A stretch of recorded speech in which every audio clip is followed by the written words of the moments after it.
দেখো বন্ধুরা, সিঙ্গারা দিয়ে পেঁয়াজ লঙ্কা আদা কুচিয়ে মুড়ি মেখেছি।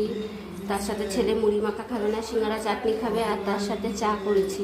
জমিয়ে এই বৃষ্টিতে খাওয়া মুড়ি মাখা, সবাই একসাথে খেতে একই গামলায়। দেখো বন্ধুরা, একসাথে খেতে দারুণ মজা। দেখো বন্ধুরা, কর্তা মশাই আসার সময় বাদাম নিয়ে আসছে, কাঁচা বাদাম।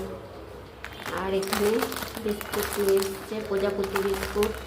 এটা কি বিস্কুট জানি না, তোমরা যদি কেউ জানো বলো তো এটা কি বিস্কুট। আর সিঙ্গারা নিয়ে এসেছিলো, মুড়ি মেখে দিয়েছি। দেখো বন্ধুরা, বাদামগুলো ঢালছি। দেখো কি সুন্দর, কি দারুণ। সে একটা গান আছে না, কাঁচা বাদাম বাবা কাঁচা বাদাম। এটা কাঁচা বাদাম, বাদাম বাটা কেউ খেয়েছো? কালকে বাদাম বাটা করে তোমাদেরকে দেখাবো। আর যদি খাও আমার পরিবারে চলে আসবে।